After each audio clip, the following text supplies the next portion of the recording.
G'day fans, and welcome to another exciting episode of Cooking for Nerds. Now if you're a nerd like me, you don't actually spend all that much time in the kitchen, except to grab the odd snack or two, if you know what I mean. But today we're actually going to be making a meal which will satisfy even the most heartiest of nerdy appetites. Speaking of which, what's the point of making such a meal if there's no one to serve it up to? For that reason, we've actually brought in a couple of wholesome fresh nerds to try it out on. So let's meet them. G'day guys. I gotta tell you, I can feel a Macca's run coming on. Yeah, well I'm so hungry I could eat the crutch out of a low-flying duck. Well, fear not fans, because we know all the best foods in the world start with the letter P. Pizza, pasta, party pies and chocolate. Clarification, chocolate in Latin starts with the letter P. So we're going to be making our very own chicken pasta dish in this very kitchen. But enough gurgling for me, let's get into it. So what you need to make this dish is the following: chicken, carrot, onion, butter, cream or milk, mushrooms, chicken noodle soup, and the final ingredient, pasta. First off, grab your chicken. Now if you're a nerd like me, you'll have thought of some fantastic nerdy names for it, like Hen Solo or Cluck Norris. Speaking of which, did you know that the Bermuda Triangle was once the Bermuda Square until Cluck Norris Roundhouse kicked one of the corners off? Now first up, start cutting your chicken. Now I prefer to cut it into cubes, but any shape will do. Now if you can cut it into the shape of a nerd, I'll be impressed. Well, will you look at that? Next, cut up and dice your vegetables, and don't forget to peel your carrots. And make sure you're always watching what you're doing. Okay, get ready for some tears, because the onions are next. I'm not crying because of the onions. I'm crying because I really do think Sylvester McCoy was the best doctor. Third on the list are the mushrooms. Once that's all done, your preparation is complete. So let's start cooking. First off, melt some butter in a pan.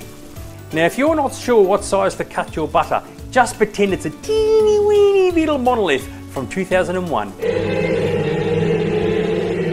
Okay, no more mucking around. Let's give this little clucker a cooking. The great thing about this process is you'll only be using one pan for the entire meal.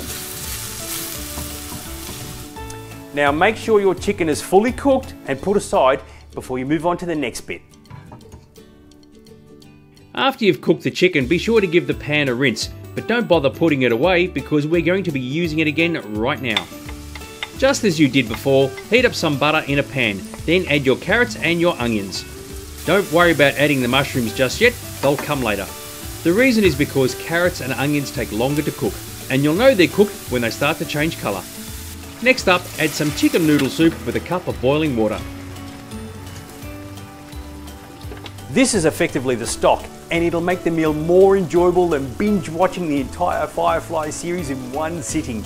Oh. Now just let it simmer so all the flavours can mix together. And if you want to know what simmering is, just imagine all those Star Wars fans just hanging out for the second season of The Mandalorian. You gotta admit, that Baby Yoda's just so cute. He's not Yoda, damn it! Whatever. Either way, couldn't you just eat him all up? When you're ready, you can start adding the mushrooms. As you can see, this is going to be something really special, a bit like the Avatar sequels. But just like those movies, we're not finished yet. Next up, add in some cream or some milk. Now there's no science to how much you should use, so just go for broke. But you can only use one or the other. So which one should you use? Well, milk is far less fattening, but cream just tastes so much better. The only problem, of course, with cream is it'll help boost your fan credibility. Then add the chicken and mix it all together. You gotta admit, she's looking pretty good now. Once you've done that, all you have to do is just put on some pasta in some boiling water with a pinch of salt. Ow!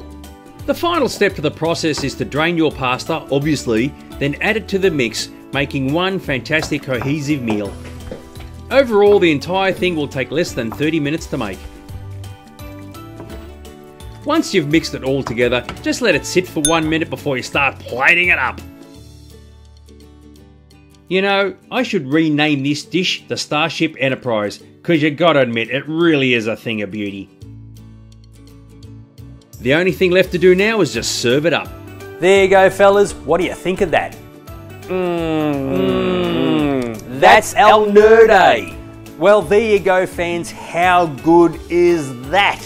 Just remember, if you make this dish in your own kitchen and it comes out fantastic, you can thank the nimble hands of the Dags who told you how to do it. But if you screw it up, it just means I'm not going to be having dinner at your place. Until next time, stay nerdy.